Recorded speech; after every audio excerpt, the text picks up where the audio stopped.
Boring. Here we go. I'm probably talking about the podcast here. Dear Billiam, I'm 25 years old and graduated college a few years ago and have been living in Chicago since. I hate it. Matt, he hates Chicago, man. He goes, it's not that Chicago isn't a great city, but what it is, but what is it that happens to people when they get in their 20s and 30s? I don't want to go to the same bar and taxi around and get food. No one seems to be interested in anything fun anymore. The only exercise my friends get is at the gym, and they don't do anything fun like basketball, and none of them are in good shape. Everyone is a boring sellout. There is no spice in their lives. Neither. It's all about what makes you happy. The people you're hanging out with aren't doing the things that you want to do, so you're not happy hanging out with them. But they sound happy as hell to go to the gym and then sit on their ass and have a beer and eat some fucking nachos. And if that's what makes them happy, they're entitled to it. What you need to do, sir or ma'am, is you need to go find yourself some new friends. You got to go find some active people. I mean, there's plenty of... You're telling me there's nobody in there out in Chicago? There's not 19,000 fucking pickup leagues of hoop, hockey, flag football, volleyball, water polo, rugby. There's all kinds of shit you could be doing. And if I was 25 years old, I would get into a co-ed league. Co-ed fucking league. You find yourself a pretty girl that likes sports. You like sports. She's active. You're active. You know, you got a dick. She got a vagina. You know, well, there you go. What more do you need? Right? Fuck. If I can go back and be 25 years old again, I'd take up field hockey. Those chicks always had fucking beautiful legs, right? The tan fucking thighs. You know, short haircuts. You had to be like, all right, are you still into me? Or are you kind of into the same chick I'm staring at? I'll be your wingman. Fuck it. Can I watch? Yeah, dude, you're not an asshole. What it is you've decided to continue living an active life at 25 years old as opposed to just settling in. You know? Certain people out there, they get old. They just get fucking... I mean, there's a part of you that, you know, getting old, you can kind of accept it. Like I view... I love living like an old man if it means being smart. Like take it, like, you know, like if I want to get shit-faced, all right, which I do. I don't know if you guys listen to this podcast every week, but I like to go out and I like to get fucking hammered. I just do it at my house. Your house is the greatest fucking bar you could ever be at. If you're in a fucking house, I don't have upstairs, downstairs neighbors, nothing, okay? I got a wife and a dog. And I'm stronger than both of them, all right? Well, my dog can fuck me up, but it doesn't realize it. It loves me so much that it would never turn its pit bull powers on me. But as far as my wife, I mean, I'll take it down to the mat, all right? You can tell her I said that. So if I want to get fucked up in my own house, I'm going to do it. I can fucking put on the music I want to put on. I can pop in a DVD, watch a little bit of Goodfellas. I don't have to deal. I don't even know what the fuck I'm talking about right now.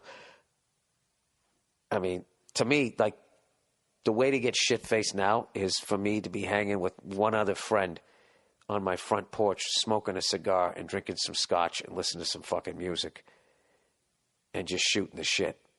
It's quiet, you know? When you're younger, I guess you want the shit louder and that type of thing, but whatever. Like, to me, I don't feel like an old man doing that. I just feel like I'm smarter. Like, back in the day, I used to go to a club, damaging my hearing, and the fucking music was loud and all that type of shit. But that worked for me back then because I didn't know how to talk to the ladies. By all means, drown out the horrible shit that's coming out of my mouth. With my Z Cavaricis, what was I doing? Yeah, dude, you know what? 25 is, it's a great age. And it's a critical age where you're starting to surround yourself with the people that you're really going to be hanging out with for the rest of your life. You kind of left most of your high school friends behind. Not in a bad way. You just your paths don't cross anymore, so you're going to get some new friends. And, get friends who want to fucking live life, who want to go do some shit. Other than, hey, let's go to fucking wherever the fuck where do people go? Where do they go? Cabo, St. Lucas, where were those hacky places, everybody? Let's go to Aruba, the places everybody goes, and then they go there. They jump off a bar stool in Chicago, and then they jump on a bar stool in a fucking bar pool and sit there, right? Isn't it great? It's not as cold, and I can piss myself without going to the fucking bathroom. Are we living or what? It's like, no, we're kind of doing the same thing in better weather, better scenery, and that type of thing. If you go to Aruba, you should get outside the fucking place and walk around. Hopefully not get murdered like that chick, Go find a waterfall and jerk off in it, enjoy the planet. All right, Prince Harry. Not sure if you heard this recently, but Prince Harry came out. I think he came out of the closet. I was like, Jesus Christ, I got to start watching the news. He came out and said something to his brother, the future king, that he's not going to be king, so he doesn't need to be on his best behavior. Dude, that's fucking great. Other than his fucking dressing up like a fucking SS officer, I don't have a problem with that kid. My question to you is, it's kind of a major... Other than that time he dressed like Hitler, he's not a bad guy. My question to you is, what happened if he began to speak out against atrocities in the world like his mother, or call out bankers and evil bastards running the world's resources? Would they bump him off? Yeah, abso-fucking-lutely. Oh, and did I call that fucking Bitcoin thing? People telling me to get on that. You got to invest in this Bitcoin thing. They're going to take that thing down. They're going to ignore it and laugh at it first, just like Gandhi. First they ignore you, then they laugh at you, then they fight you, then you win, right? Isn't that how it goes? Something like that? I don't know how it fucking goes, but whatever.